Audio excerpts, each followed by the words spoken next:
Wow, it didn't start on Top Chat. That's really cool.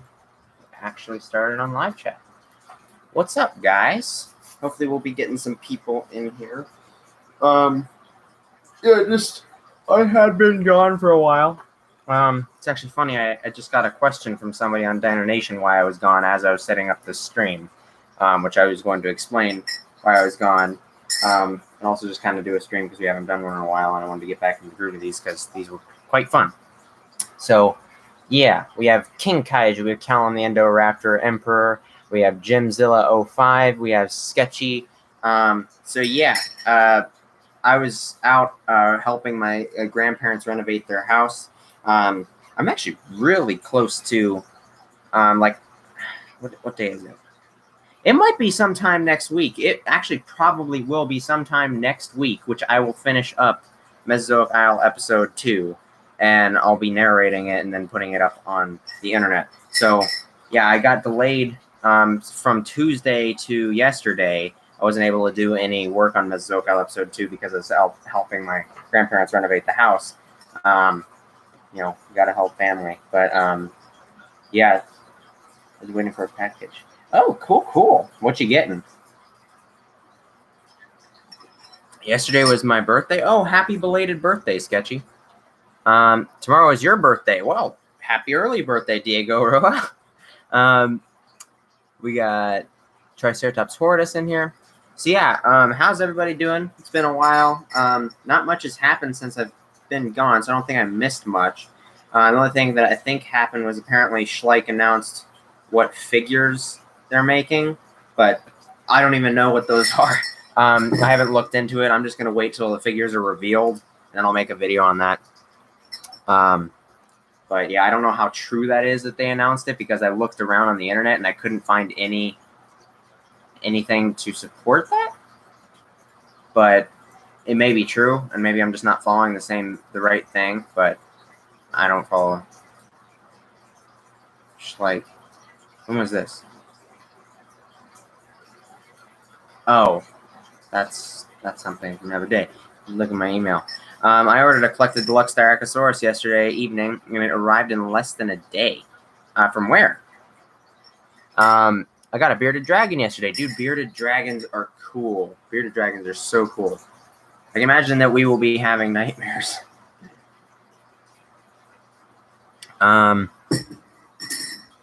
Smack dab in the middle. Hell yeah. Moist. Yes, it is moist. GJB 2003. It's been a while, dude. Were you in the last stream? I don't think you were. I feel like it's been a while since I've seen you. Maybe I'm just crazy. I've been depleted of my moist comments.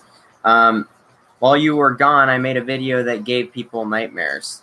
I heard about that. I've never watched it though. I haven't watched really anything since I've been gone. Hopefully the Augustinia by Schleich doesn't have the spines on its back. Oh, apparently they're making an Augustinia. Isn't it supposed to have spines on its back? I don't know. I don't know much about Augustinia. Did they like update it and not put spines on its back? I don't know. I lost track. Me too, dude. It's fine. Hey, Scott the Lord. Hey, what's up, man? That's the whole thing about Augustinia. Yeah, that's what I thought. I meant morph. Oh, wait. Yeah, he's something called a Morty. He's pretty chill. Oh, a morph. So is he like the, is he like the sunset one? I think that's what they call it, like the orange one? Or is he like the brown one? The more common one. I like the orange ones a lot. I think that's what Penny is that Binocosaurus has. I think she's the orange morph that I like a lot. Augustinia is very confusing. I'm going to look up, do a quick little search.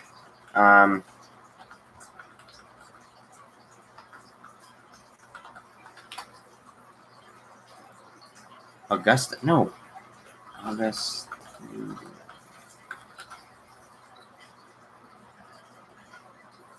It will not look this up. Dinosaur. There we go.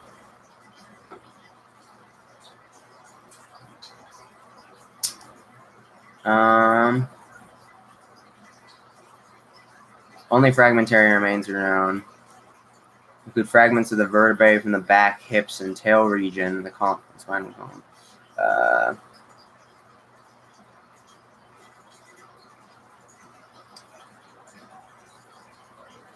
Was well known for its distinctive supposed armor plates, initially interpreted as a series of wide vertical spines and plates down the center of its back, somewhat like the unrelated Stegosaurus. However, subsequent research has challenged the nature of these osteoderms. Further study of the poorly preserved fossil material showed that these plates were in fact more likely to be fragments of ribs and hip bones. Okay, here's where what he was saying comes in hand. The reassessment of the reassessment was reaffirmed subsequently by histology of the osteoderms, which match the internal surface of the tendons from osteoderms. Yep. So it does look. Currently, it looks more like Augustinia didn't have those spines across its back, and those were actually just fragmented bones on other parts of its body. That's very interesting. But they still don't know 100% because it's so fragmentary.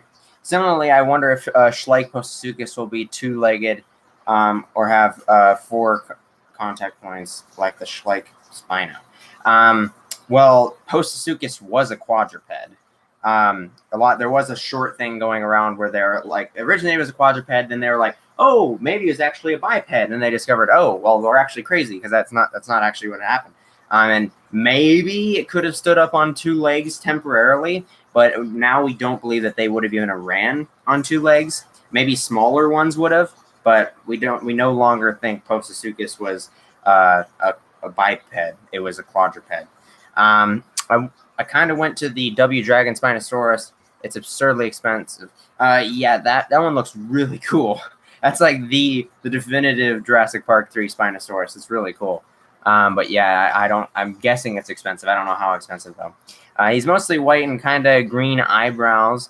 Green, I think, is the skin is very translucent, so you can kind of see behind their eyes. Because I know that's the way for leopard geckos. They have kind of like green on the top because you can kind of see through the skin. If you've seen the old Schleich Carnotaurus, it will make you love the safari one. Are you talking about the one with the armor on it? Or which one are you talking about? It's Kikizilla. It's Dino Man. F in the chat for Augustinia spines. Nice vocals in the Toa prologue. Hey, thank you. I appreciate that. I felt like I did a pretty good job for most of it. Some of it I probably could have done better, but I think I did a pretty good job. How come Oscar hogs all the pet spotlight and not your lizards? Oh, the Oscar? Well, he's just back there. Everybody asks a question about it because that's where the tank is.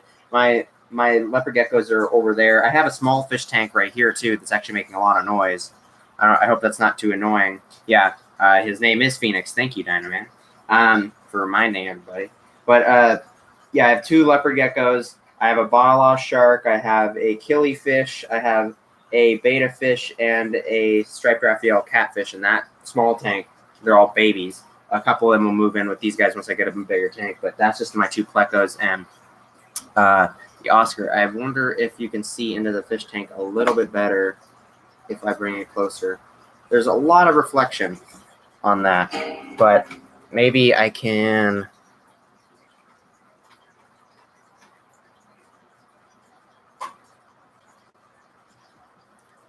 I don't know. It's really dark in here now.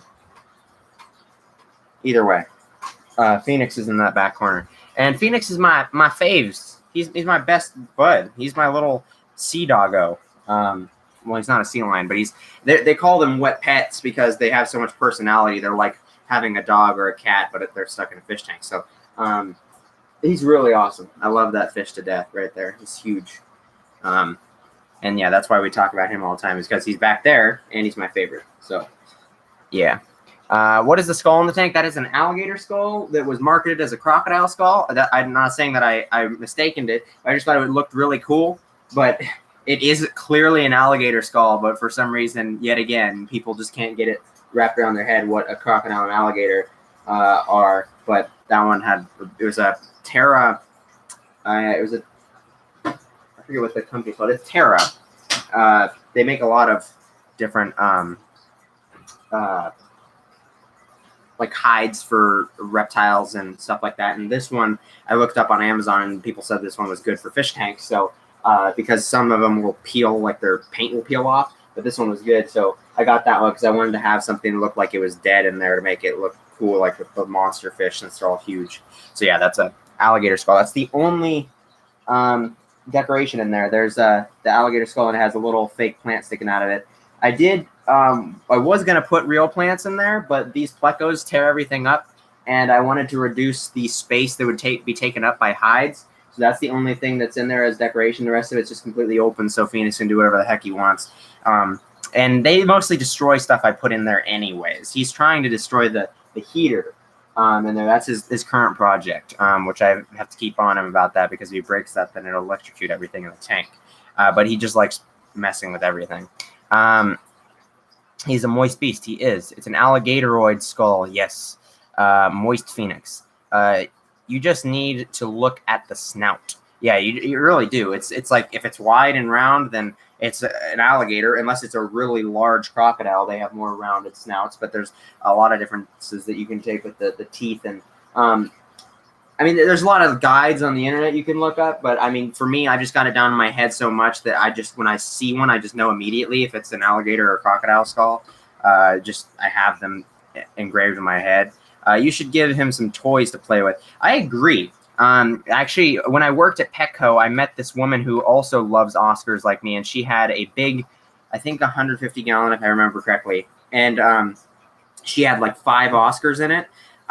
And what she'd do is she had it across from her couch, and she'd sit on her couch, and she had a ping pong ball. She'd take the lid off the tank, and she'd throw the ping pong ball into the cage, and then they would hit the ball, and it would fly out of the tank. She'd catch it and throw it back into the tank, and they'd play ball with each other. It's a true story, but that's what these guys do. They're very intelligent. They're very playful. They're very personable. And I have been wanting to try out a ping pong game with him, just try to do that and see if he'd like to play with the ball or something. Look for water toys for him. That would be pretty interesting. But I still need a job to buy that stuff, so I need to land a job first. But I have been making a lead on one, so good things in the future, hopefully. Was Deinosuchus an alligator or a crocodile? It was neither.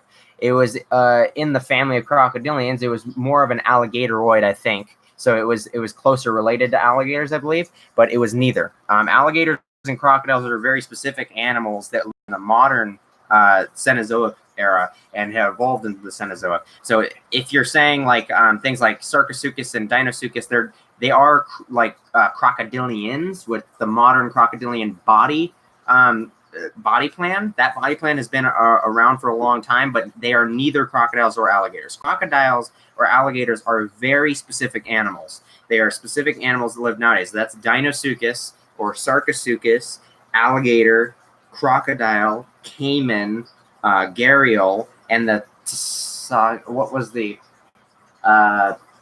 there's another one that was called the false gharial for a long time, but I forget what its name is.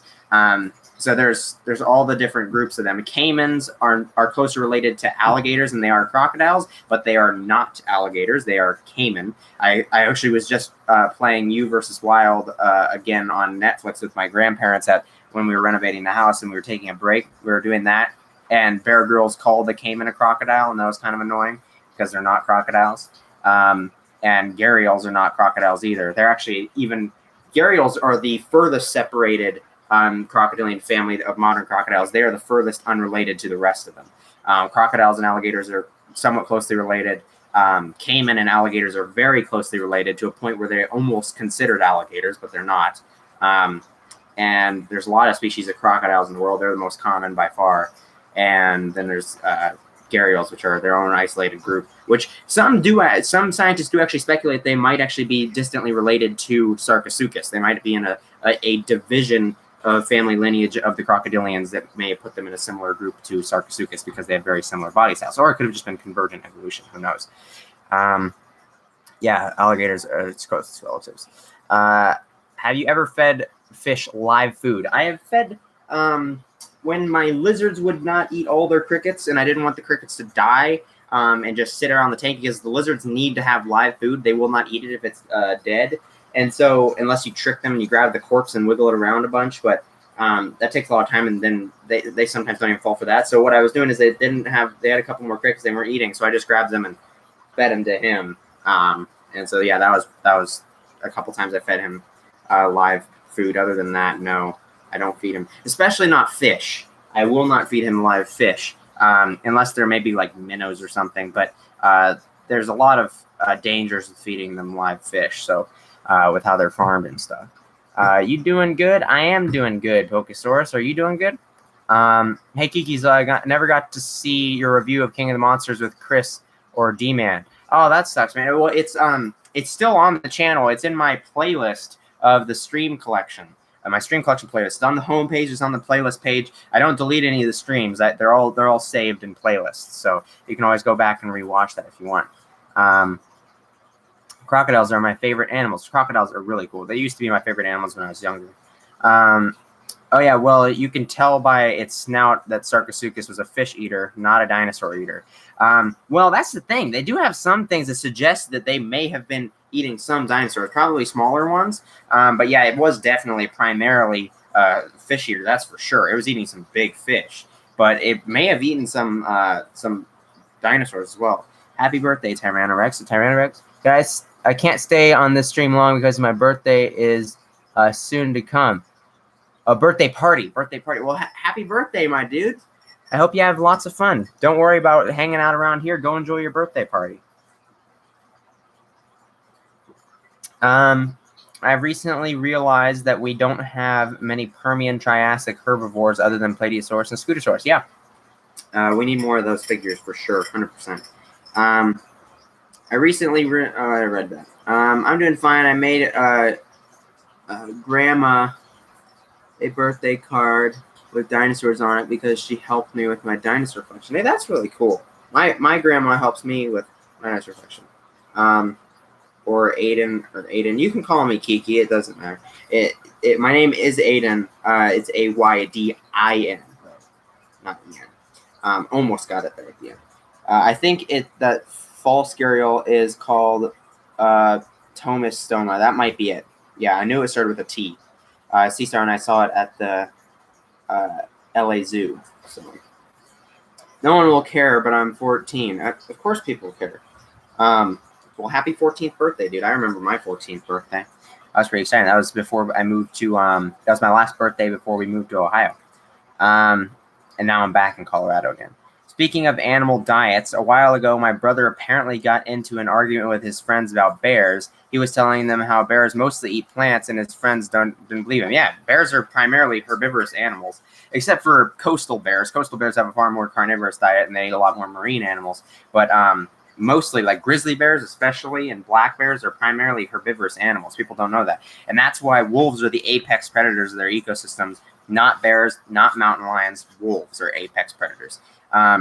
So that is something that a lot of people think that bears are the apex predators, but they really aren't. They're kind of like opportunistic carnivores, and they'll eat more meat when it's approaching the end of the season when they need to go hibernate, because there's a lot of pressure on them to make sure that they get those calories that they need.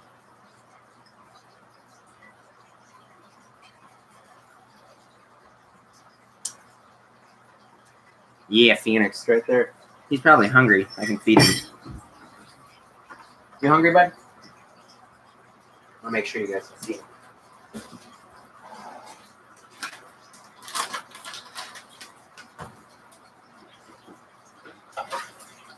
Don't fight me now. I'm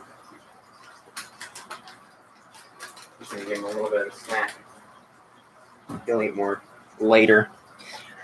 I have a very unset and unprofessional feeding method with him, because Oscars are so picky and they're so finicky that if I try to give him set food schedules, he'll throw fits sometimes and he won't eat. So basically, whenever I see him asking for food, I just give it to him, and that seems to be working most. He'll come up to the side of the tank and he'll like, and then if I look at him, he'll know that I'm looking at him, and he'll squirm, and then I know that he wants food.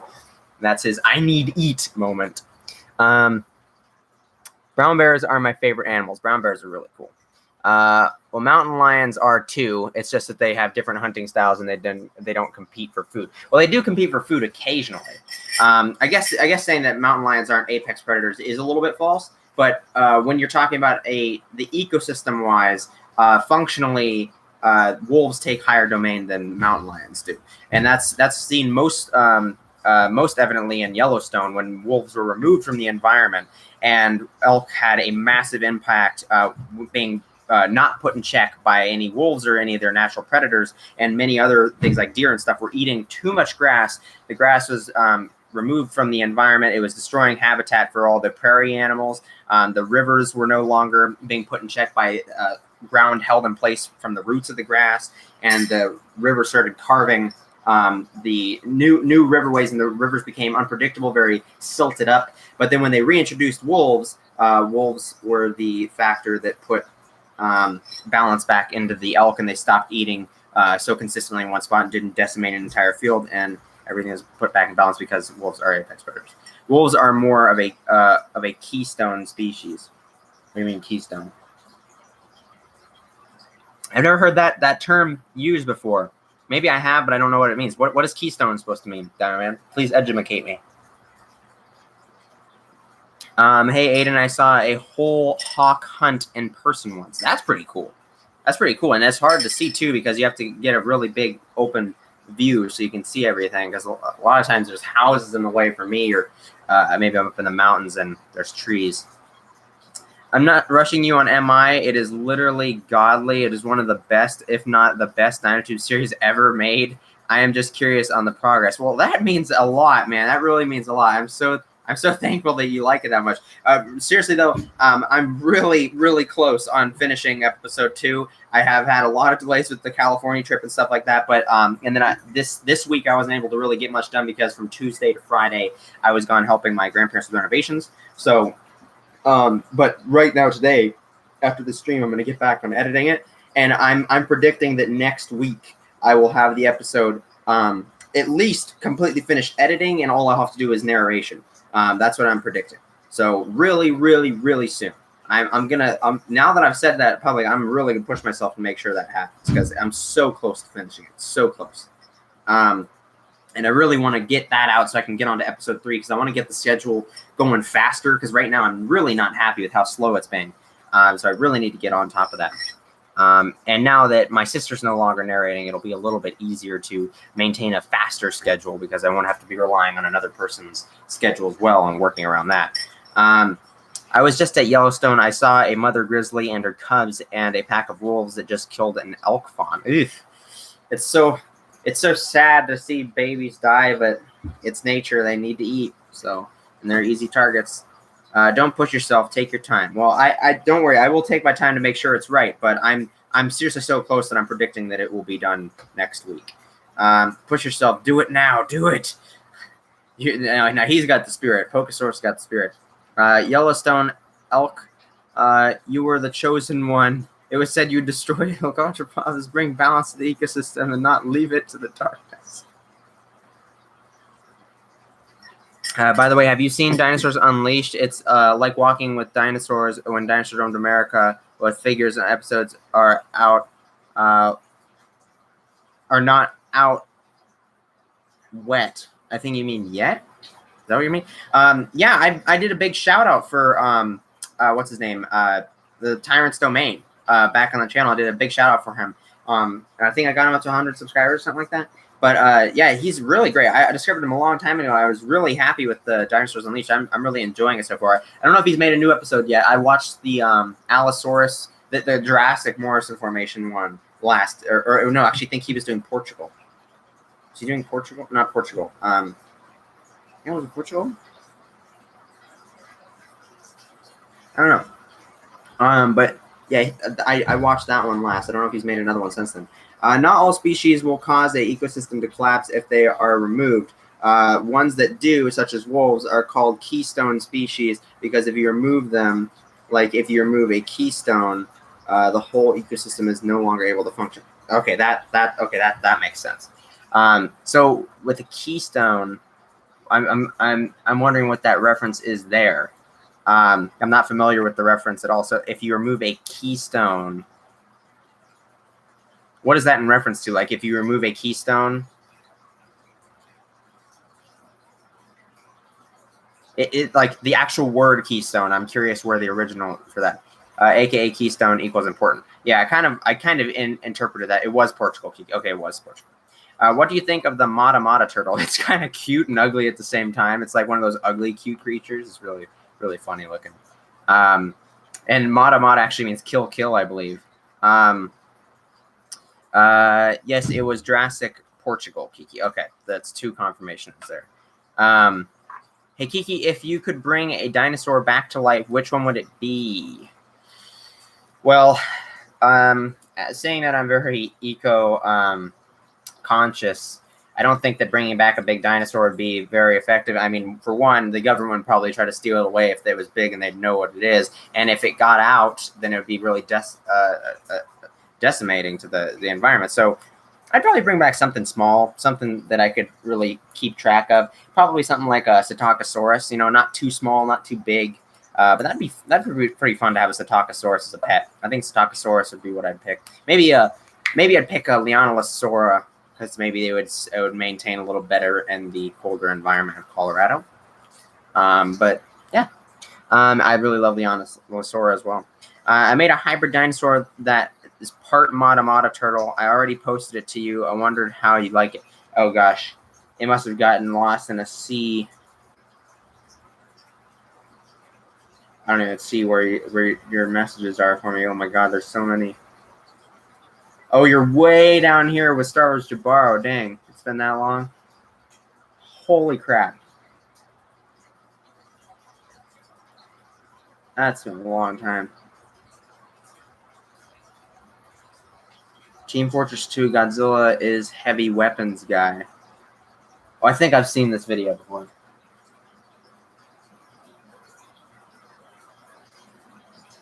Oh wait, I messaged you here. And I did not see. Oh, up here.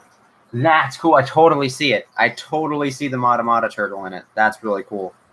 That's really cool. It doesn't have the shell, but it does have the head and the belly and everything. That's really cool. And it has like almost like a salamander tail. That's pretty cool.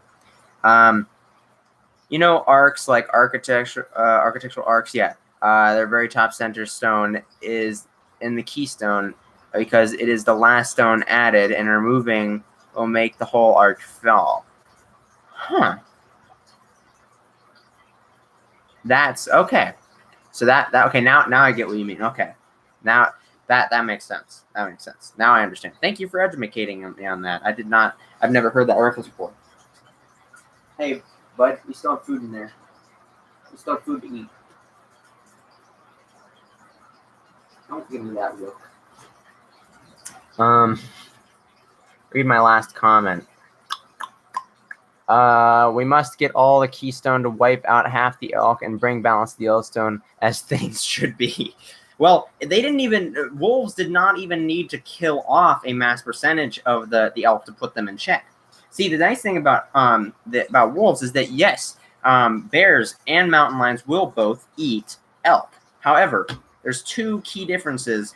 There's differences in both those species. That's the problem. One, bears are primarily herbivorous, so they rarely eat elk. Even when they do, it's in very low numbers, and they're just not as efficient and consistent at it. So there's just not a big pressure on the elk.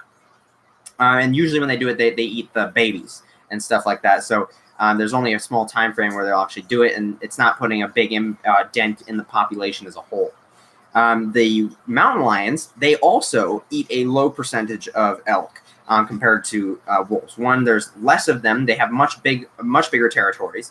They'll eat a whole variety of different animals, so there's not just a big pressure on elk in particular. But then when you get to wolves are primarily elk hunters. They have a very wide-spanning predator-prey relationship with elk. And it's basically just like you can't have one without the other, right? Now, wolves, their hunting strategy is that they will take down multiple individuals throughout the weeks. I mean, they eat them constantly. That's their primary source of food. But also, they don't care. While you have bears who try to ambush their prey because they're very big, they have to hide themselves. And mountain lions are also very stealthy, and you don't see them coming when they go after you. So they're very stealthy. However, wolves, they really don't care like any other predator. They don't care if you see them. They will take out their numbers. They will scatter around. They will surround the herd of elk. The elk are completely aware they're there. I've seen many documentaries where the wolves will walk right up to the elk. They'll walk within 50 feet of them, and then just when the wolves start running, then the elk start running. The elk are completely aware that the wolves are there. The wolves do not care if they see them because they're using their numbers to run down their prey, to trap them, to ambush them by getting them off at the side. But a lot of times they'll even just try to out-endure the elk. They'll chase them for miles and miles. They'll take rotations, and they'll just keep chasing them until one of the weaker individuals is revealed, and they'll take them out. So either way, when you have wolves just present at all, the presence of wolves, the elk are very aware of where the wolves are. That doesn't matter because the wolves, if they want to kill an individual out of your herd, they will do it. They will surround your herd, and one of your herd members will fall behind, and they'll take it out. So it still is a majority. The herd as a whole takes a very low impact from each hunt. But overall, that stacks up very well, and just the presence of wolves keeps the elk out of certain areas constantly. Eventually, that will cycle. The wolves will shift their position a little bit. Elk will go into new zones, but that means that they won't stay in one area for a long period of time and decimate all the plants. So that's why wolves are so important, and that's why wolves are so different from other predators, because just to sum it up quickly, they don't care if the elk see them. It doesn't matter. And so that makes a really big difference in putting pressure on the elk to not consistently eat a single field. So I think it's just really interesting. That's why elk and wolves are my two favorite modern-day animals. They are so incredibly awesome and unique. They have an incredibly unique predator-prey relationship, and especially in North America. And I've just found it extremely interesting in all of that. Well, also, wolves are using their incredible stamina. They have hunting style, which stealth doesn't matter because they can run them down. Cougars and bears can't tire out an elk. Exactly. They're both. It's a stamina game between elk and wolves. And wolves also can, like I said, they can trade off. Even if one wolf gets tired, they can then cycle around, and another wolf will take lead, and they'll keep the pressure on them. And eventually, most of the herd will be able to keep pace with the wolf pack. But eventually, one or two individuals are weaker or more tired, and they will fall behind, and that individual is the one that gets eaten. So that's why I think it's so interesting. What are your predictions on Diana episode 7? Gibson said that this episode will be bloody and harsh and in a deleted stream. Well, I have my own predictions. Now, Gibson has hinted at me with certain things, but yet again, they're not really any different. I'm friends with him. We talk off of these streams and stuff like a lot, but I don't think he's really hinted at me to anything that he hasn't hinted to you guys. So I don't think I'm going to be spoiling anything, because he's really been trying to keep it secret for us as well. Like Spino Dude, Dino Man, ArtsyDilo, and myself, we all hang out and we'll get in calls and chat and critique each other's work and give each other tips and stuff like that. We have a group call on Discord we do a lot. And my prediction, just from knowing what's going on, and yes, the bloody comment, he has said things like that. He's hinted at how gory this episode is going to be. I think I was in that stream when that happened. Maybe I wasn't, but he said it in multiple streams. And I honestly think that Doyle's going to die. I think that the Gigas are going to finally crack down on Ernest and Doyle, and I think Ernest is going to get away, but Doyle's a big target. He's an easy prey item, and so I think Doyle's going to die. That's my prediction. I don't know about the rest of the episode. I haven't really thought about that. My biggest thing has been focused on the Gigas, because after he revealed that the Gigas are now.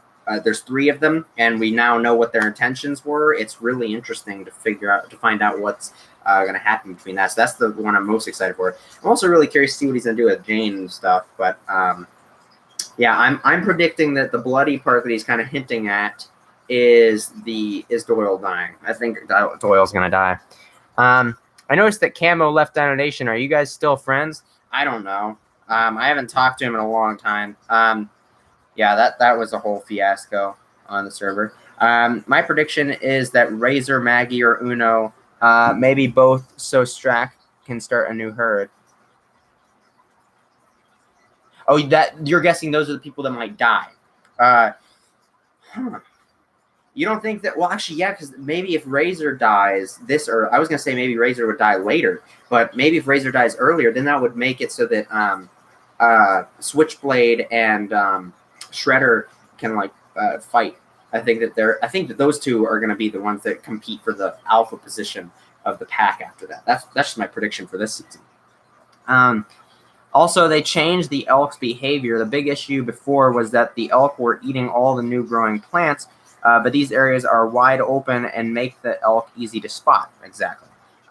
Because the elk now have to worry about predators, they no longer spend a lot of their time in those feeding areas out of fear of the wolves spotting them. Exactly. And that's another reason why they don't stay there as much. Thanks, Pokesaurus, for the tip. Because, a lot of wolf packs, they own multiple valleys, but a lot of the territories that the wolves own are based off of valleys, of feeding positions or drinking positions that elk will go to. They're each pack kind of has a zone where they're controlling a area where a herd frequents, so that they have food and water and all that stuff. I would not consider me and Camo and I friends anymore.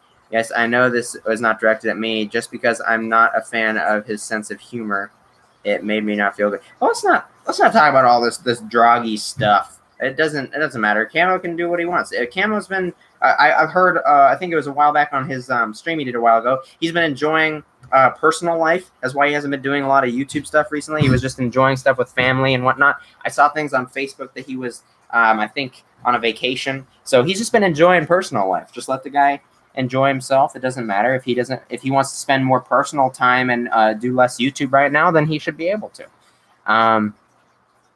Episode 7, Spike sprouts wings and flew away from. Gosh. Just got a Carnegie Dinosuchus, and wow, it's way more rubbery feeling than I thought. He's also wider than I thought. Yeah, it's very rubbery. I thought it was going to be more hard as well. No, I demand all of the camera's attention. Nope. I don't think that that's going to happen. I'd like Mokele Mbebe. Are you talking about for the cryptid line from Safari? I sort of want Junior to fight Rose at some point. I don't think that's going to happen. Rose is her story is around Jane and Titus. They have their own pack story. Junior has the family to worry about. Junior has a mate that's gone missing and had a seizure to worry about. So I don't think that they're going to end up crossing paths. I kind of hope they don't. Maybe there could be some way that he could do it in a tasteful way, but I don't think he should overlap those stories because I think there's not really a common ground between them. I think it might help some connective tissue if there's something I'm not seeing, but I don't think that that's going to end up happening. Giga Studios, thanks Pokesaurus for the tip. I'll try that out. Actually, I made it to one of these. Hey, Henry the Paleo guy back. Yeah. I just noticed. Sorry, there's a lot of chat to go through here. My predictions are that Jane will stand against Rose, but I don't think she will kill her. She'll more likely be killed in another way. Razor, I believe, will sacrifice himself at some point. Oh, sacrifice himself for his pack? That might be something, or maybe for Switchblade, that might be something that actually happens. Yeah, since Razor's such a big character, maybe that would let him out in a more triumphant way. That might be something that happens with Razor. That's a pretty good idea. I don't think that Jane's going to kill Rose either. I don't think that Gibson wants to tread the ground where Jane's just like a Wonder Woman character again.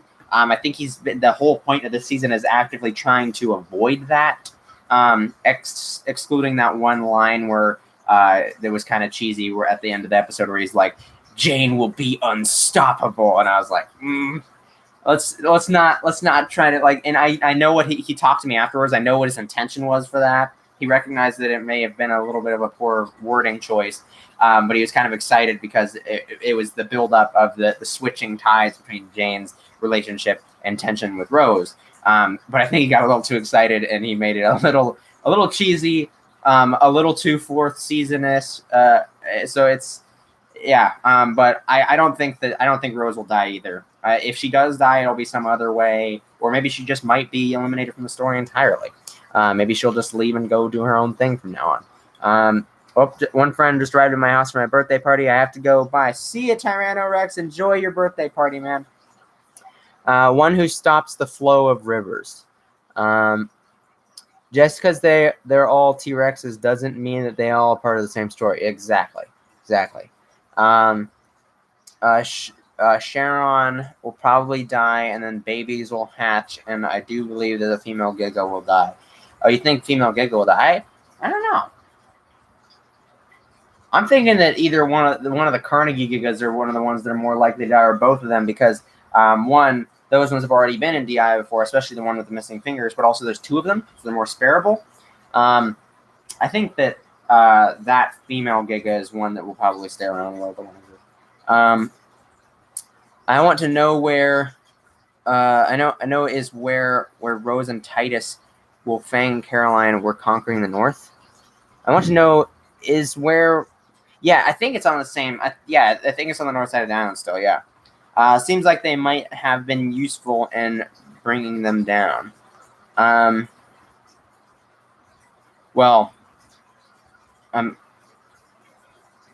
Konnichiwa, am I amigos? Hello, Mammoth Productions. I'm a little confused what you were trying to say there.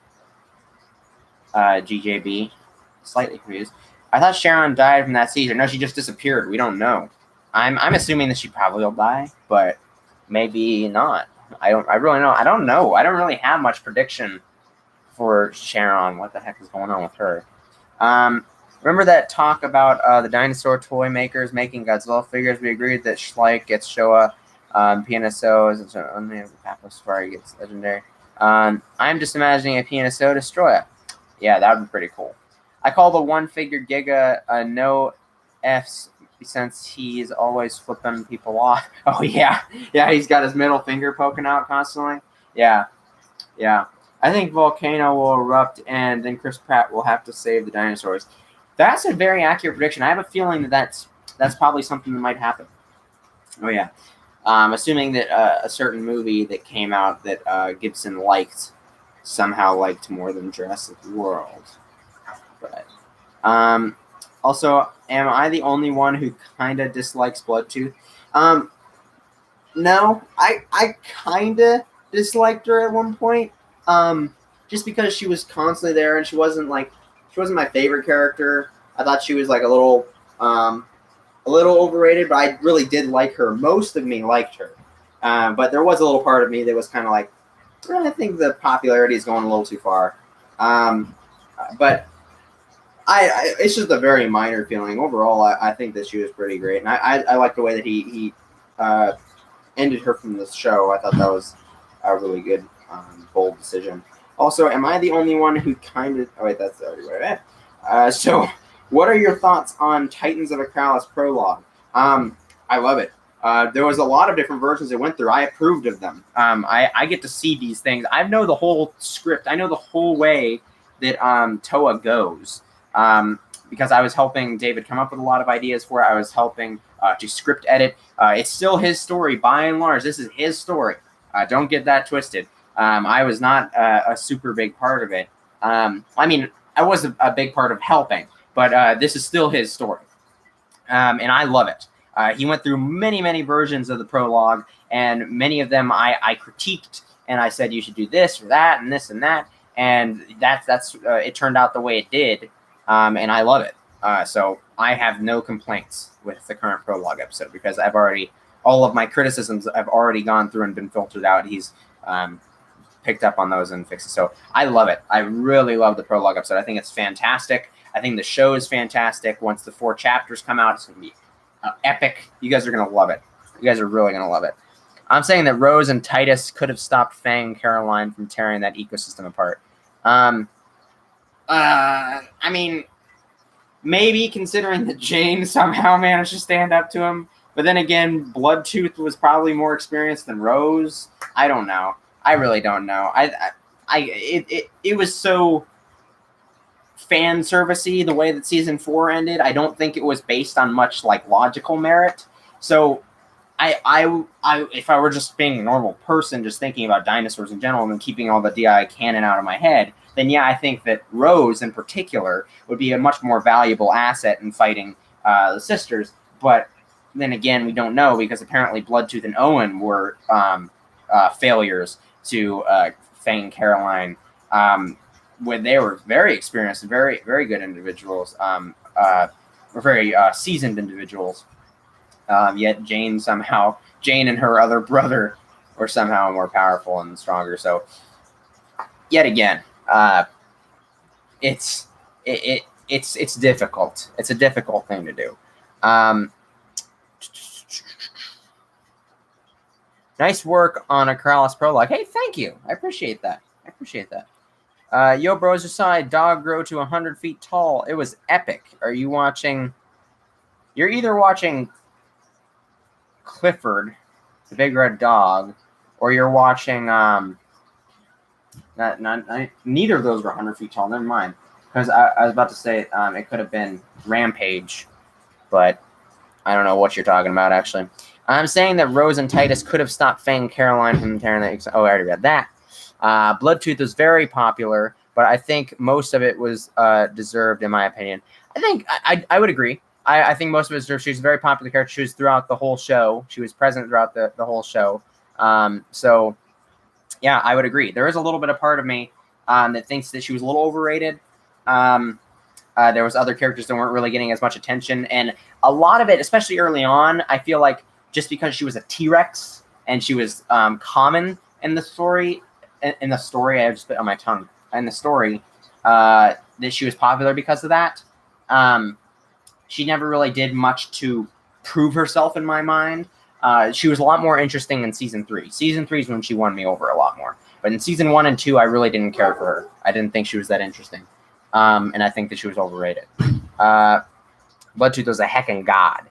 Bloodtooth was pretty old at the time. She most likely wasn't fit for combat, especially seeing as she got pounded by an acro in episode 1. Did she? I thought that she's the one who pounded the acro. Are we talking about season 4? Because I'm pretty sure she's the one that kicked the acro's butt. I do think that Bloodtooth was old and weak, just like why Rexy couldn't stand against the Indominus because she was old. People are still using that excuse? Come on. The T-Rex just does not stand that much of a chance against the Indominus Rex. Just does not. The same with the Spinosaurus. There's not an age thing there. If Rexy was in her prime, she'd still get her butt kicked by the Indominus Rex. Yes, she's older, but there's no way. There's no way. No. Bad. No bueno. Bad. Hi, nice stream. Hey, thanks. I love Jurassic World. Jurassic World's awesome. Owen killed the acro in season 4. Did he? I remember Bloodtooth coming out and attacking it. I don't remember exactly how it went down, though. The whole dino tube in one sentence. Kiki is my mom. Gibson is my dad. Spino Dude is my cooler older brother. And Camosaurus is my weird, creepy uncle. And you're just apparently related to all of us. Hey, may I request a song, please? Request a song? What do you mean, request a song? I don't do music stuff on here. I don't know what you're thinking I'm doing.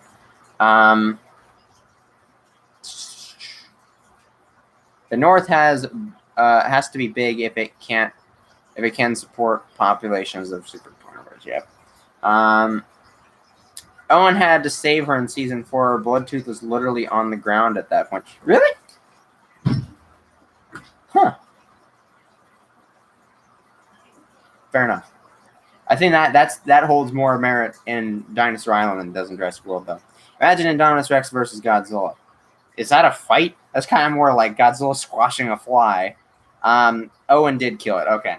I don't remember season 4 that much. Apparently it's been that long. I've only watched it once or twice maybe. I've watched certain parts of it twice. I need to kind of go back and rewatch a little bit of that.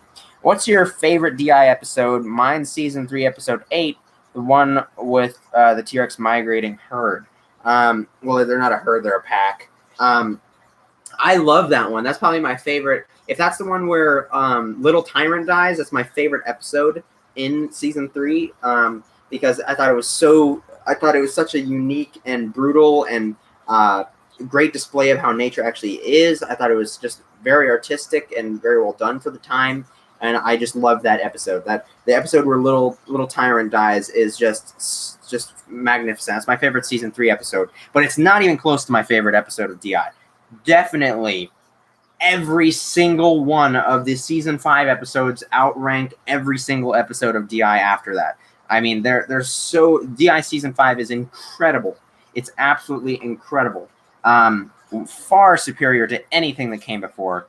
My favorite one is definitely the most recent episode. By far, my favorite episode in Dinosaur Island so far is the Flood and Fire one, called Cloudburst, I think. That was just outstanding, just gorgeous, beautiful. Out of all the hybrids I've shown I've made, which do you think could beat Bone Crusher? All of your hybrids are pretty crazy. They're all pretty crazy, and you're making them like on a whole other scale than Bone Crusher. Bone Crusher is kind of a little bit more of a subdued, a little bit more realistic of a hybrid, a little bit more of a realistic hybrid. He's still pretty monstrous, but yeah, I'd say that pretty much all of them would. Bloodtooth, remember who you are. Jane, no, please don't leave me. It is the only one where no animals kill each other. You're right. You're right. I think that maybe the Stratosaurus might die of its injury from Spike, but yeah, I think that's actually true. The hype for Bone Crusher has died down. Yeah, because it's been a long time. But once we get closer to that episode, we'll definitely pick up the hype for it a little bit. Bone Crusher versus Vistatosaurus Rex. Bone Crusher, 100%. Cloudburst was amazing. It really was. It really was amazing. All of the season 5 episodes are really amazing. Some of them are weaker than others, but compared to all the Dinosaur Island stuff, there's no competition. There's no competition for season 5. I thought the Stratosaurus were Cleo and Rogue. Maybe. I don't remember their names because I didn't think. Oh, I do remember the name Rogue now that I'm thinking about it. I do remember that, so I think you're right. But yeah, they're so background characters that I don't remember. Oh, there's Phoenix. Yes, there's Phoenix. He's right there. I think Bone Crusher could beat the Monstros because it only weighs a max of 4 tons, but can kill prey 1.5 times its size. Yeah, but didn't you say like it could? I remember something crazy about that one. Like it could keep getting bigger, and it could activate like new genes and stuff. I had this furry Ionosaurus because of season 5. Well, that's really cool. So that season actually made you like the figure. I think that has to be objectively Safari's best ceratopsian figure. It's just really great. The pose is fantastic. The detail is fantastic. It's really great.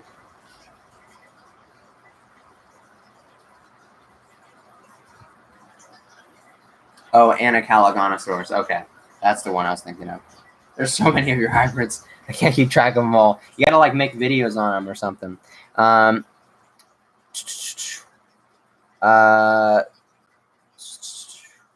Me and my Indorap for me.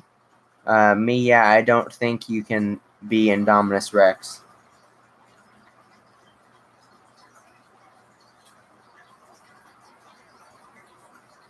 Oh, and your Indoraptor form. Indoraptor form is unbeatable. We're approaching an hour here, so at about an hour, we're going to turn it off in the stream here. But yeah, any other questions or stuff like that to talk about? Shrooms! Trojan is here. Shrooms. Oh, yeah. He's a wet, moist boy. He's a moist fisho. He's just checking out what my catfish is doing on the back of the tank.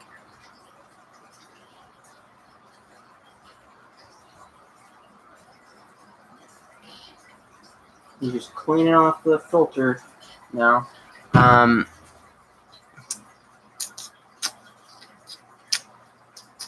My main channel has hit 30K views on Wahoo. My secondary account has hit 2K. That's pretty cool, man. That's pretty cool. That's some pretty good views right there. That fish is looking hot back there. I already read that. I've been getting back into Bionicle recently. One of my favorite lines from the 2004, I only have one Vaki and two Matoran. I think my favorite line is 2007. The Toamari line. That one's my favorite.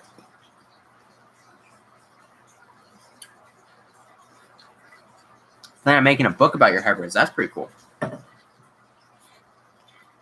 Well, what was the original MI going to be one you were going to make 3 to 4 years ago? Oh, well, what I did record of it, I'm going to release in a video showing the old version so you can compare them. So once season 1 is over, I will release that so you guys will get to see. But it was so much more amateur. The quality was awful compared to what it is now. The story was a lot less focused. It was more like a traditional Dinosaur Island first 3 seasons kind of style. It was just a bunch of species mixed around randomly. There was no real design to it, but all the rest of the more complex stuff kind of came in later. When I redesigned the whole story, it was I really gave the individual species and stuff like that localizations on the island, so they actually have regions they're supposed to be in. Of course, the first season is about Hidden Valley, which is a region that is notorious for having species that are not really where they're supposed to be. So that's kind of a theme with this season that kind of maintains what I was still trying to do with the original version of it. So we have a bunch of different species in one area, but that's not something that's consistent through the whole island. The story that is the bigger picture. The bigger picture that turned into, when I was originally conceiving MI, I wanted to do 3 seasons, and that was it because DI did 3 seasons. I wanted to do my own 3 seasons. It was mostly just kind of like my own, I just wanted to do something like Dinosaur Island, but it evolved into something much bigger than just wanting to do something like Dinosaur Island, and it came into its own story with its own purpose, an actual functional trilogy, which needs to be a trilogy, which ends in a trilogy and does not continue past a trilogy. I can't say too much without spoiling it because there's a lot that goes into the story, but it is really very different from what it was originally. Keeping some of the original concepts, especially for season 1. Season 1 is very similar in a lot of ways to its original in certain concepts and ideas that go through it and characters that were there and certain plot beats, but I shifted it in a nature that made the story a lot more interesting and a lot more cohesive, but also builds into the larger picture. And I've actually, I do have a little bit more of an announcement that I'll make probably on a Mesozoic Isle stream now that I'm thinking about it. I probably won't say it here. But yeah, there's a lot that has changed. In season 2 and 3 in particular, some of the characters, their arcs kind of go through the same thing that was originally planned. But overall, those 2 have changed vastly. Season 3 has changed the most. There's so much that's going to be different about that one compared to the original plan with that. But it's really incredible how much the universe has grown, because Mesozoic Isle starting off like this, where I can really think about it ahead of time. It has an advantage to things like Dinosaur Island, where the original seasons were just kind of like Gibson having fun. The 4, 5, and 6, those seasons are much more cohesive. They have a much better plan to them. I think Gibson's doing a far superior job with those ones than he did with the originals. But he's also kind of hindered with how he originally made it. I'm not bagging on DI here at all. I love Dinosaur Island. But something that I get the advantage doing because of the way I'm doing it, and because I've delayed it for so long, that I've gotten to plan it out so much where there's actual footsteps where the series and the universe as a whole will expand in many different areas with short films and stuff like that, going into different mediums. And that will that makes the branching of the universe a lot more calculated and a lot more intentional, and it's really fun because it gets to build off itself in a natural way that really feels like a full story. rather than something that's just kind of going step by step like the original 3 seasons of Dinosaur Island would do. And that's what I'm saying, is that the original MI was like that. That's what I was kind of doing with it. But now I've evolved it into something much bigger, which is the same thing that Dinosaur Island season 4, 5, and 6 are doing. They're much more planned, and they're actually building off of each other in a planned method. So that's kind of the difference with the original MI. So you can kind of look at like season 4, 5, and 6 of Dinosaur Island are what the new version of MI are compared to like how Dinosaur Island season 4, 5, and 6 are compared to 1, 2, and 3 is the same way that the new version of Mesozoic Isle is compared to the original that I had. That's what you should think of like. Which brother do you most agree with in Toa? Jameson, 100%. Hunter is bad guy. Gibson's character, Hunter Richmond, he bad guy. He's no bueno. He's a bad guy. He is no bueno. Hear it breathe in the chat. I would think so. You see smaller ones in fish tanks a lot. Those are plecos. Yes. Yeah. Sorry, I didn't get around to that. Those are plecos. The big catfish on the bottom. A lot of people get them to have them as algae eaters to clean up your tank. Do not get that. They do not belong in small fish tanks. These guys get over 2 feet long when they're fully grown. This guy is a huge one right here. He's actually a little stunted. He'll never reach that full growth because he was put in a 20-gallon tank, which is half the size, and that's where I rescued him from. Do not get these guys for algae eaters. Once they get this size, they don't clean your tanks anymore. They're more of a searcher and gatherer feeder. They're not really going to cleanse the tank. They do that better when they're younger, but then they grow into these giant guys, and people put them in the wrong tanks. They die young, and they're just terrible cleaners once they get to adulthood. This one I bought when she was young, so she's really small, and she'll hopefully get to her full size once I get her into a bigger tank, but right now she's good in this one. And my Oscar, he'll get pretty big too because I got him when he was in a smaller tank, and now I've been growing the tanks with his growth. So, but that big guy right there, I think I named him Boulder or something like that. He is stunted. He probably never will reach his full potential, but hopefully Shadow will. That's Shadow, Boulder, and Phoenix. So yeah, I do have a Raphael catfish in here. A striped Raphael catfish. He's a little baby. He's like this big. They grow really slow, but he's intended to go with those guys once he gets to full size, which is about this big. He'll probably reach just a little bit, probably about the length of her, actually, is what he'll reach when he's fully grown. He's white and black. He's got cool stripes, and his name is Bunyip. He's really cool and adorable. I can't wait till he can go in the big train. Yeah, yeet again, my friends. Can the plushie return dance? That guy? Possibly. He may do a return dance on Aquatsides at some point. We'll see. Gibson wants to destroy Toa because it's a rival to DI. Yes, that's the whole inspiration behind it. Exactly. You should see my pet Rex. Ooh, that's pretty cool. It won't clean a fish tank, but he's great for intimidation. I bet. Gibson will sick a Demon Dad on Toa. Hell yeah, man. He will defeat it with a Demon Dad. I have a list of hybrid dinosaurs, and last count was about 9 hybrids. Jeez, that's a lot.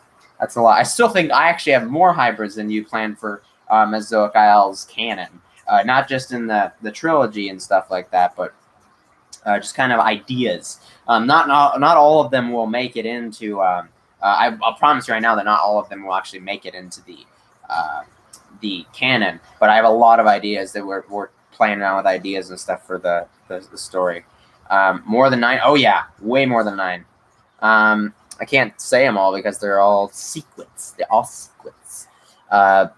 Back, had to restart my computer. Oof, restarting computer is fun, man. My favorite Dinosaur Island episode is Cenozoic episode 1. That is a fantastic episode. Great choice. You know what? Now that you say that, I'm going to change my opinion to that thing because now that you reminded me, that is totally the best Dinosaur Island episode. Will you make a collection update soon? Possibly. You know, I really haven't done that in a long time. That's a pretty good idea. Yeah, I might do that. I just may do that because But after not Dinosaur, Mesozoic episode 2 comes out, I think I'll do that. I'll make a video on my collection, and get that out, because that is something that needs to happen, 100%. I need to update that. That'll be a nice video we can do after that. Are you a possum relative as well? Oh, 100%. Yeah, I'm super stealthy, and I can just play dead and avoid being killed. That's how I've managed to go this long. You know, DinoTube is a brutal place. Every other Dinotuber tries to kill you, and we try to eat each other. It's all kinds of crazy stuff. It's a very brutal environment. I mean, like, Gibson has bitten into me multiple times, jam just squirting everywhere. It was just awful. But I played dead like an opossum relative, and I survived, and he's even the one who recognizes this stuff, and it tricked him, so I'm definitely an opossum relative. Anybody who's still a DinoTuber in this community right now, and one of the bigger guys, you're definitely an opossum relative, because they've survived a long time of brutal murdering. So my cousin is an opossum relative. He's been playing dead for 5 years after I punched him. Dang, it's a pretty long time. Do you think MI episode 2 will come out mid-August? No. Like I said, next week is when I'm anticipating me finishing all the editing, at least. Did you inspire Cenozoic? Did I inspire Cenozoic? No, I think there's just a lot of opossum relatives in Dinotube. I just think Dinotube in general inspired Cenozoic. And probably in one particular, some Scottish boy probably inspired Cenozoic a lot, because that's a hardcore opossum relative right there. How easy of a target is camo? Is camo? What do you mean? How easy of a target is camo? I confuzzle. I eat protein. I only survive by hiding within the moistness. That's a pretty safe place, because they don't go into the moistness. The moistness is a no bueno. Moistness makes jam disappear, and then they can't follow their prey as easily.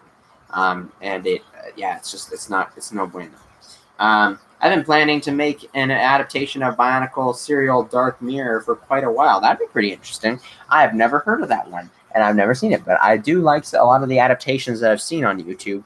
I've seen some of the movies that they've done of the Ignika stuff and the Mari and whatnot. Dinotubers are powerful, but not as much as universal copyright claims. That is their mortal enemy. Why are all Carcharodontosaurus evil and all DI shows? I don't know, man. I don't know. And evil is a strong word, but antagonists, I'd say that so far a lot of them are. Dinosaur Island Revival has a couple that aren't, like that are kind of anti-heroes. There's definitely going to be, it's Carcharodontosaurus in particular.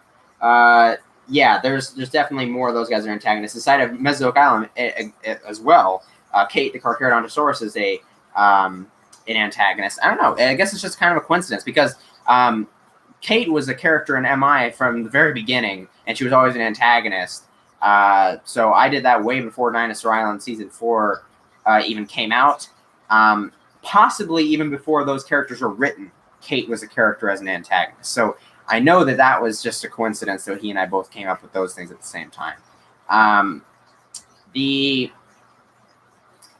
don't know. I can't tell you. But I do have plans for other things, other Carcharodontosaurus characters in MI in the future. So maybe they won't all be antagonists. So just keep your eyes open. In Season 1, you're definitely an antagonist Carcharodontosaurus character, but she's my favorite character in Season 1 of Mesozoic Island. So currently my favorite MI character, period. So even though she's an antagonist, I like her a lot. But then again, I'm the writer, so I can understand her motivations and her stuff like that. I'm going to release supplementary material on the side that will reveal Kate's backstory and will reveal more of why she is the way she is. Which is super interesting. Her backstory is probably my favorite part of her. She's such an interesting character, but I don't want people to be able to relate with her in the show. So I haven't told you that backstory in the show. I probably will wait a while before I actually reveal her backstory, because it makes her far more relatable. And then people will understand why she is the way she is. And I want her to be unrelatable in the story, because she's supposed to be seen as a negative character. You're supposed to look at her and not be sympathetic with what she's doing. So that there is a rhyme and reason to why I have not revealed that quite yet. But I do plan on revealing it relatively soon. Probably once the website goes up and that's finally finished in public and I can keep adding to that, I will probably reveal it through there. Her backstory will probably be revealed through there. Is there an antagonist who has reached the level of sharp tooth? If you don't know what I mean the ferocious and a cold-blooded killer. Well, my mentality, it's a very strong opinion. I will get into this once I actually get through making my Dino Cinema series. I'll have a episode on that, talking about that topic in particular. But my philosophy when I'm writing stories is I don't believe that there's anything such as evil in nature. There's no evil. There are sinister intentions. There are malicious actions that have been that will go on in nature. But evil, I don't think exists, and its pure definition of evil, I don't think it exists. There's a motivation behind everything, and that's the way I try to write my characters, because I don't want any of them to be evil. I want there to be antagonists. I want there to be bad things that they do, sinister things that they do, but there's always a reason. There's always a motivation. There's always something that goes on behind it. There's some kind of origin for what it is, and it always makes the characters more interesting. It makes them more real, makes them more relatable, and it makes it more compelling story-wise. So there will never be a purely evil character. There will be moments where characters seem evil. There will be characters who are supposed to be interpreted as evil, but they are not evil. You will find out that no matter what, there's always a motivation for a character that I've written. I will not write a evil character. I do not believe in that. I think that it's just it's more lazy. It's not as interesting. It's far more compelling to have a motivation to the characters. It makes them more dynamic and gives them more depth. So I'd much rather have characters not be evil, but be antagonists, be malicious, do sinister things. Animals aren't evil. I firmly believe that evil does not exist in the pure definition of evil. Evil does not exist in nature. I just do not think it does. Humans come very close. There are humans that come very close, but even with humans, I believe there's motivations for everything. Whether or not they're good motivations is a completely different argument. I repeat, I am not condoning any kind of evil, sinister, or malicious things that people do nowadays. I think there's motivation for everything. Some of them are very stupid, and that is even the case for animals. And in these shows that I write, but there's always something. There's always something that is wrong mentally or past-wise, or something that happened to somebody, and everybody deals with things differently. And that's the way I write the characters. I don't write them in pure evil where they're like the mustache-curling villains in like old movies where they're just like, I want all the power. I want power. I want to be evil. I want the world to explode just because it's evil and it makes for a villain for the main character to defeat. I mean, that's just never going to happen. It doesn't happen. It doesn't. Theory Aiden is the antagonist of Mesozoic Isle. Well, technically the writer is really the antagonist of any story, because they're the ones that put all the obstacles in the way. They're the ones that put you through all the emotional ups and downs. They're the ones who steer you through the story. So really, they are the villains for the people. Well, they're the villains, but they're also the heroes for the people through the story, because if you enjoy the story, then they are your hero. They have made something for you to enjoy. They've made something that you love. But at the same time, they're the one that put you through the pain. They're the one who puts you through the emotions. Story writing is very complex. It's very hard. It's very hard to pull off well. And there's a lot that goes behind it that people don't see when you're just watching these things. There's so much work behind it. There's so much work, but it fascinates me. It's so much fun to get into. Story writing is definitely my favorite part of the process. Just coming up with the stories, coming up with the story beats, writing the script and stuff. That's so fun. It's so fun. I've been surviving on cornflakes for a week. Just get the cinnamon toast crunch. that is, I feel it, man. Like when you're trying to clear out one cereal just so you can get to the next one. I feel it. I've done that. Point Jimzilla. Old Godzilla villains. Yeah, pretty much. There are some old Godzilla villains where they'd be like that. That was good. I've never been a big fan of that. Yeah, I'm not a fan of that either. I think it's far more interesting when characters have more motivations. Have you seen my version of Godzillasaurus? I don't think so. Kiki, say something deep.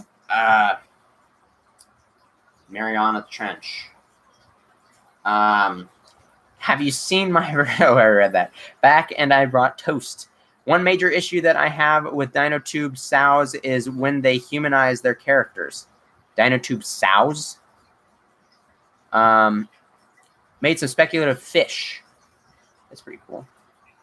Hey, that's pretty sweet. That looks like a deep water fish. That's pretty crazy. Also, a nose crab. Oh. That's gross. Okay.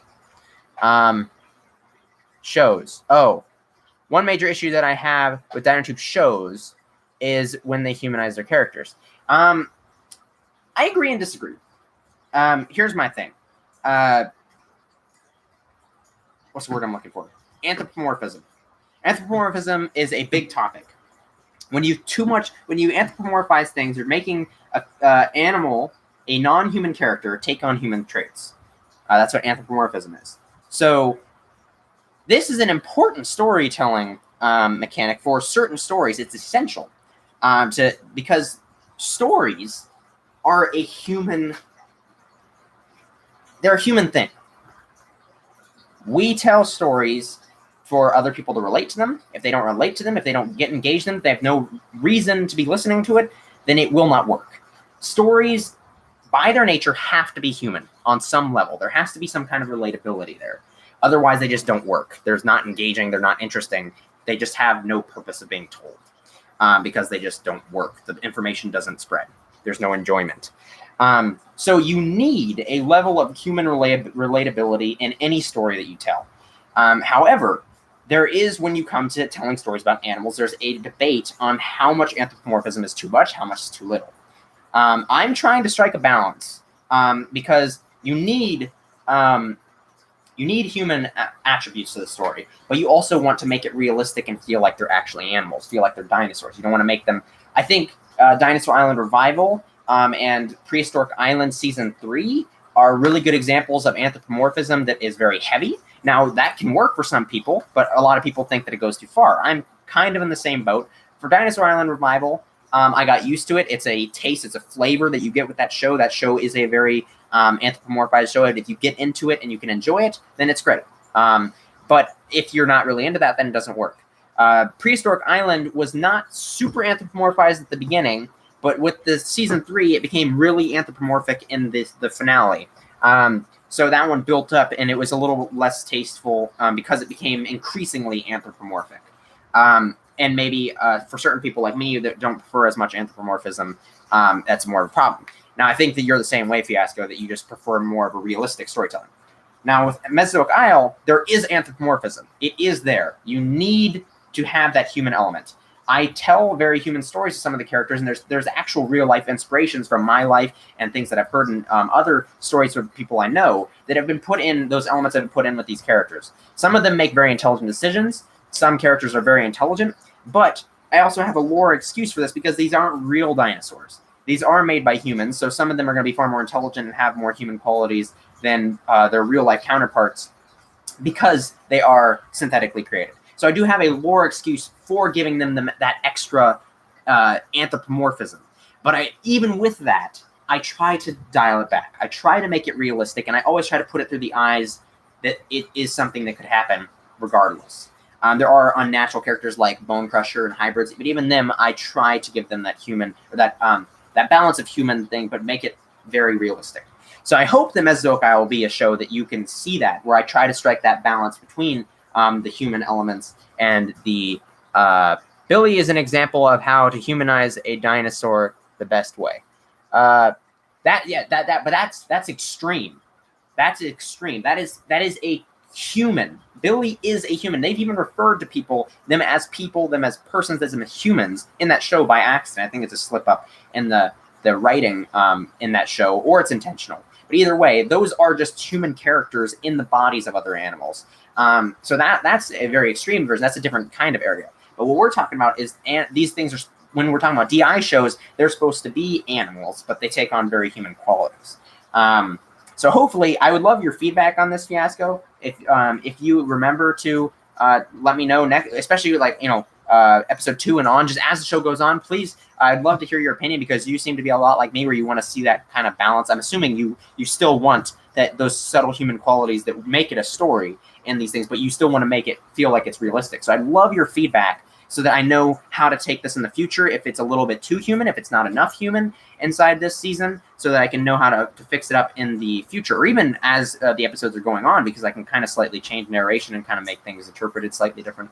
But I'd love to hear your opinion on that, because I am in a very similar boat, but I also do understand that human qualities and anthropomorphism is an essential element of these stories at the same time. Another issue I have is how the voice behind the entire shows tend to be a nameless husk with no real explanation as to why they are even there. Well, then again, isn't nature documentaries the same way? I think that's what they're trying to copy, is they're trying to feel real and feel like a nature documentary.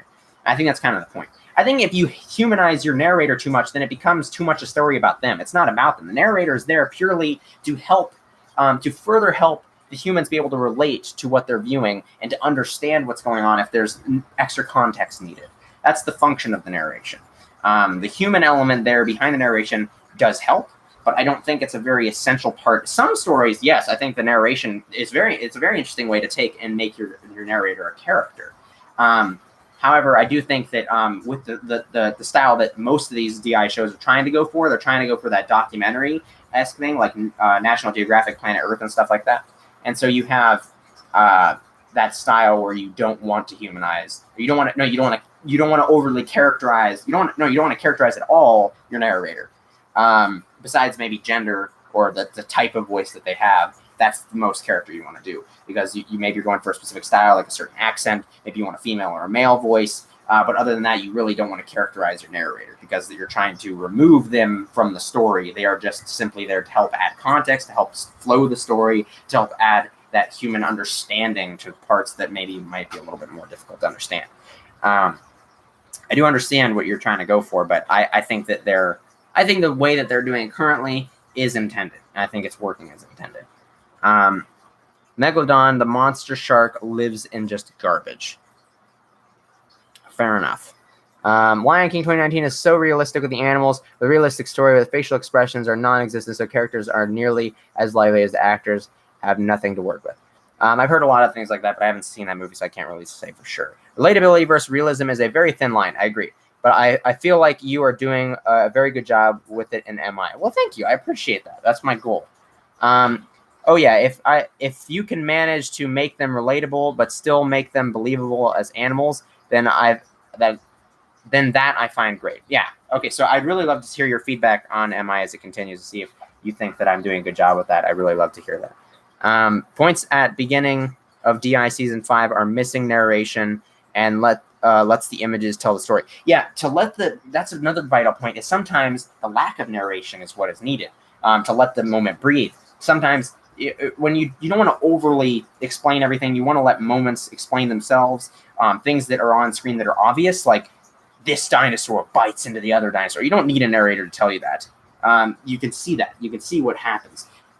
Certain things you want to have that silence, and that's another balance act that a lot of shows struggle with. I think Dinosaur Island Season 5 has done a really great job so far. I think I've done a pretty good job so far. I think Yukon Island did a really good job.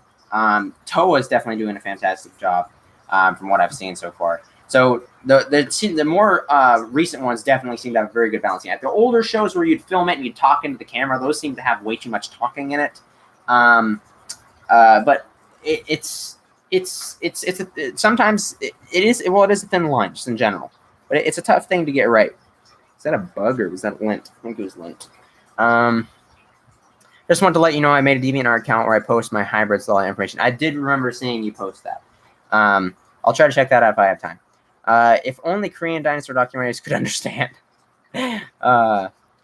Agreed. Yeah. So, in a skit that I've been but yeah, that's pretty much that.